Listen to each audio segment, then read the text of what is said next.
In the dead of night on March 9, 1945, the skies of Tokyo were engulfed in fire. It was the largest and most devastating firebombing in human history, Operation Meetinghouse. It was not just an attack. It was a defining moment in modern warfare which unleashed a hellish inferno that claimed over 100,000 lives in mere hours. Using napalm bombs designed to ignite everything in their path, this operation reduced 16 square miles of Tokyo to rubble, leaving behind a landscape of unimaginable destruction.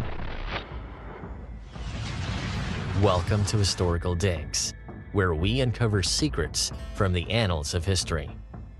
Operation Meetinghouse, a strategic decision. As World War II entered its final stages, the United States sought ways to bring Japan to its knees and hasten its end. Tokyo, Japan's capital, emerged as a primary target due to its dual role as a military command center and a vital industrial hub. The city's tightly packed wooden structures made it especially vulnerable to firebombing, offering an opportunity for maximum devastation. After years of intense Pacific theater warfare and mounting casualties, U.S. military planners strategized a new bombing campaign against Japan, known as Operation Meetinghouse. The goal was not just to destroy infrastructure, but to demoralize civilians and cripple Japan's war economy. This approach marked a dark shift in tactics as it deliberately blurred the lines between military targets and civilian populations.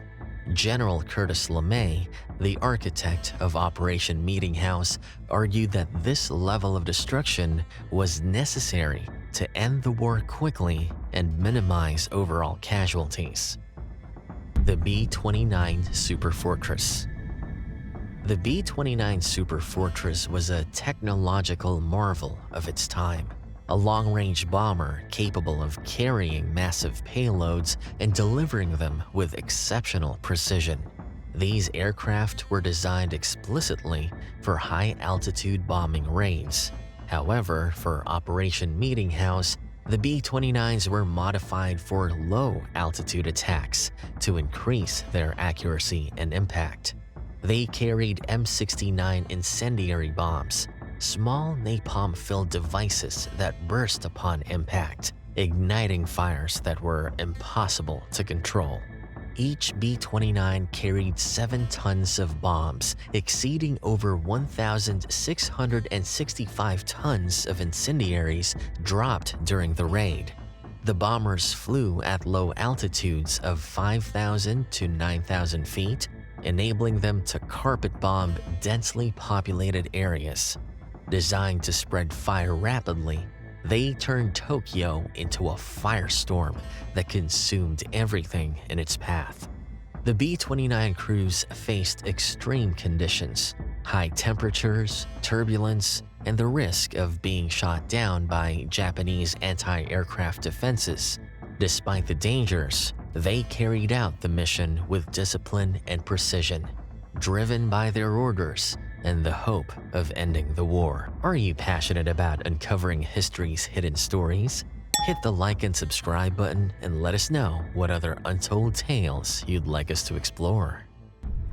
The Raid, March 9th to 10th, 1945. The bombing of Shitamachi, a densely populated suburb of Tokyo, received approval just hours before the attack. Home to approximately 750,000 residents in tightly packed wooden structures, this area was set ablaze as part of an experiment to assess the impact of firebombing. The operation aimed to obliterate the small industries known as shadow factories, which were crucial for producing prefabricated materials for Japanese aircraft factories. Brigadier General Thomas Sarsfield Power led the air assault from the 314th Bombardment Wing stationed in Guam, deploying 56 B-29 bombers. Meanwhile, the 73rd and 313th Bombardment Wings launched 169 and 121 Superfortresses from Saipan in the Mariana Islands. At 12:08 a.m. on March 10th, a total of 334 B-29s approached Tokyo under clear skies and strong winds, targeting a densely populated area measuring 3 miles by 4 miles, where over 1 million people resided, making it one of the most crowded urban centers in the world. B-29 bombers released their massive 7-ton payloads. As the cluster bombs descended, they fragmented, dispersing 38 individual 6-pound AN-M69 bomblets filled with napalm ignited by a white phosphorus charge. In total, 1,665 tons of these incendiary devices rained down on northeastern Tokyo, leading to a devastating firestorm that consumed 15.8 square miles of the city, leaving only brick buildings intact. Panic spread faster than the flames. Tens of thousands of terrified civilians fled into the streets, searching desperately for safety. But the fires moved too quickly. Trapped in alleys, bridges, and even rivers, many were overcome by heat and smoke. Some jumped into canals hoping to escape the inferno, only to find the water boiling from the heat. The firebombing created a tornado-like effect, rapidly pulling in oxygen and spreading flames.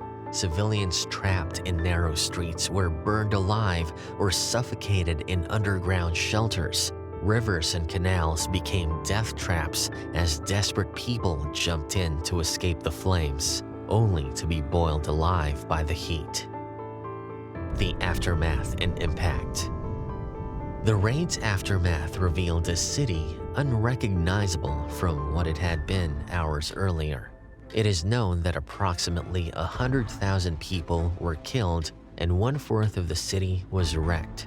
Bodies lay scattered in charred streets, and smoke filled the air for days. Survivors spoke of the smell of burning flesh and the screams of families unable to escape the flames. Eyewitness accounts describe parents carrying burned children, families searching for lost loved ones, and makeshift shelters packed with the injured and dying. The scale of the destruction forced the world to rethink the ethics of warfare and left Tokyo scarred for generations. Human cost and survivor stories. Survival of Yoshiko Hashimoto. During the devastating firebombing of Tokyo, 24-year-old Yoshiko Hashimoto faced unimaginable horrors. Living in the Sumida district with her infant son and extended family, she was forced to flee as incendiary bombs engulfed the city in flames. Amidst the chaos, her family became separated, and under her father's urging, she made the harrowing decision to jump into a nearby river with her baby to escape the inferno. Despite the icy waters and surrounding debris, Hashimoto found a raft, ensuring her and her child's survival. Tragically, many of her family members, including her parents and a sister, perished in the firestorm. Survival of Funato. Funato and her sister Hiroko huddled in a shelter, enduring the scorching heat of the firestorm. Hiroko's hands were severely burned, and Funato tried to ease her pain by placing them in a puddle of water.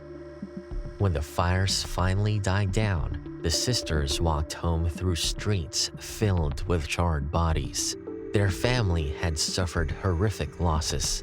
Funato's mother was extremely burned, carrying the lifeless body of Funato's baby brother on her back.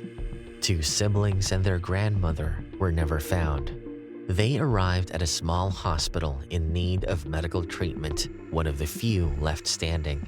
Supplies were so scarce that bandages were reused after being washed.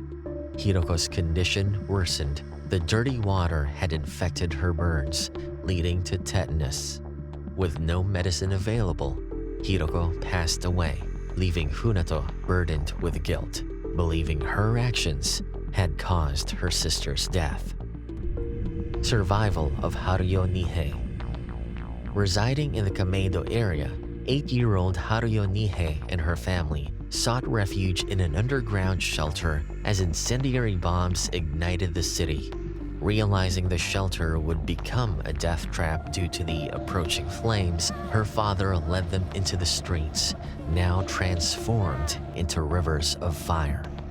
In the ensuing chaos, Nihei became separated from her family and lost consciousness. When she awoke, she found herself beneath a pile of bodies, shielding her from the inferno. Miraculously, her father located her amidst the devastation, and the family survived the night.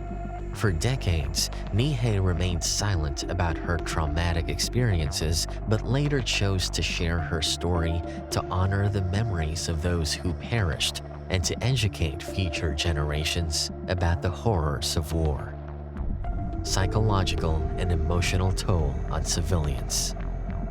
The aftermath left survivors grappling with psychological scars that never healed.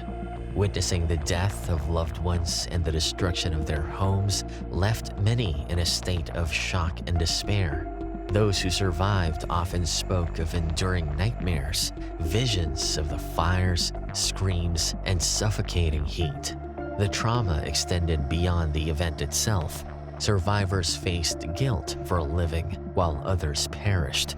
Some spent weeks wandering through the ruins, searching for missing family members, only to uncover burned remains or find no trace at all.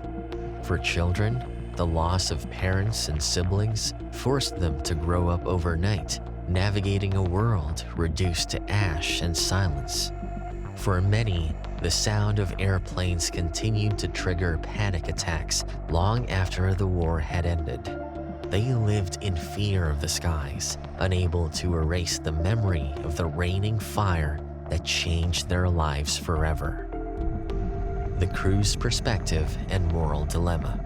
Training, fears, and executing orders. The B-29 Superfortress crews tasked with carrying out Operation Meetinghouse were highly trained, but nothing could fully prepare them for the magnitude of destruction they were about to unleash. These men underwent rigorous training in navigation, bomb loading, and precision targeting. Yet, as the mission approached, many were plagued by anxiety about flying low-altitude night raids, where anti-aircraft fire and mechanical failures posed lethal risks.